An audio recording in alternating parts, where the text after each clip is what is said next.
வணக்கம் மக்களே, ஓமை சாப்பாடு யூடியூப் சேனலுக்கு உங்களை வரவேற்கிறோம். இன்னைக்கு நம்ம சேனல்ல பார்க்க போறது சீஸ் பஸ்ட் ஹாப் ஆயில். இந்த சீஸ் பஸ்ட் ஹாப் ஆயில் சாப்பிடுறதுக்கு சும்மா கிரீமி அண்ட் ஸ்பைசியா இருக்குங்க. மக்களே, நம்ம சேனல்ல 100 விதமான ஹாப் ஆயில் வீடியோஸ் போஸ்ட் பண்றதா சொல்லியிருந்தோம். இது 6வது வீடியோங்க. பேலன்ஸ் 94 வீடியோ ஆன் தி வேல இருக்கு.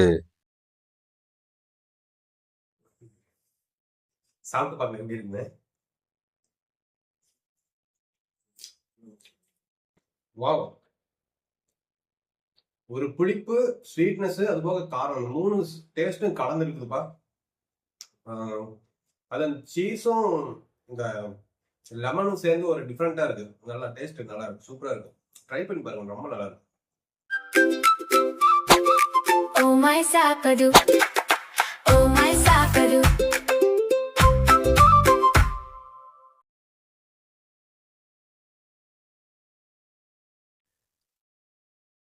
மக்களே, இந்த சீஸ் பஸ்ட் ஹாப் ஆயில் செய்யறதுக்கு நான் 2 முட்டை எடுத்திருக்கேன். 2 முட்டையும் மஞ்சள் கரு தனியா, வெள்ளை கரு தனியா பிரிச்சு எடுத்திருக்கிறேன். அடுத்து ஒரு சின்ன கடுகு தாளிக்கிற சட்டியில ஒரு 1/4 டீஸ்பூன் பட்டர் எடுத்துக்கலாம். அதுல வெங்காயம், குடைமிளகாய், ஸ்ப்ரிங் ஆனியன் இந்த 3ஐயும் சேர்த்துக்கிட்டு தேவையான அளவுக்கு உப்பு போட்டுக்குவோம்.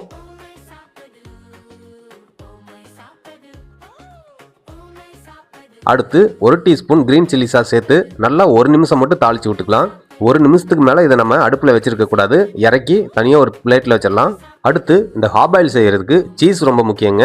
சீஸ் நான் ஒரு 50 கிராம் அளவு எடுத்துருக்கிறேன். இந்த சீஸை அப்படியே செரவி எடுத்துக்கலாம். அடுத்து ஒரு பேன் ஹீட் பண்ணி நம்ம தனியாக எடுத்து வச்சிருக்கிற வெள்ளைக்கருவை அப்படியே ஊற்றிக்கலாம்.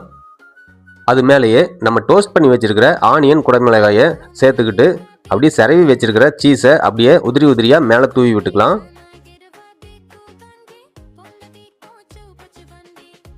சீஸை தூவி விட்டதும் மேலே மூடியை போட்டு ஒரு நிமிஷம் மட்டும் வேக விடுங்க. அப்போ தான் இந்த சீஸ் எல்லாம் நல்லா உருகி வரும். இந்த ப்ராசஸ் எல்லாமே பிகினிங்ல இருந்து எண்டிங் வரைக்குமே நம்ம ஸ்டவ்வை லோ ஃப்ளேமில் வச்சு தான் யூஸ் பண்ணணும். அடுத்து நம்ம தனியாக எடுத்து வச்சிருக்கிற மஞ்சள் கருவை எடுத்து அப்படியே மேலே ஊற்றி விட்டுக்கலாம். கையோட கருவேப்பிலை பொடியும் பெப்பரும் தூவி விட்டுடலாம். முக்கியமான ஒரு விஷயம், இந்த மஞ்சள் கருவை வேக விட்டுறாதீங்க. ஹாஃப் பாயில் ஃபீல் நமக்கு கிடைக்காம போயிடும். காரத்துக்கு சில்லி ஃப்ளேக்ஸ் ஸ்ப்ரெட் பண்ணி விட்டுட்டு ஃப்ளேவருக்கு கொத்தமல்லி தழை டாப்பிங் ஆட் பண்ணிக்கலாம். ஃபைனலாக ஒரு 1/2 டேபிள் ஸ்பூன் அளவு லெமன் புளிஞ்சு விட்டு இதை வேறு பிளேட்டுக்கு மாற்றிக்கலாம். சாப்பிடும்போது இந்த லெமனோட புளிப்பு டேஸ்ட்டு ரொம்ப டிஃப்ரெண்ட்டாக இருக்குங்க. இப்போ பாருங்கள், ஒரு அட்டகாசமான cheese burst half oil ready ஆயிடுச்சு. பார்க்குறதுக்கு ஒரு ரெஸ்டாரண்ட் ஃபீல் கொடுக்குது.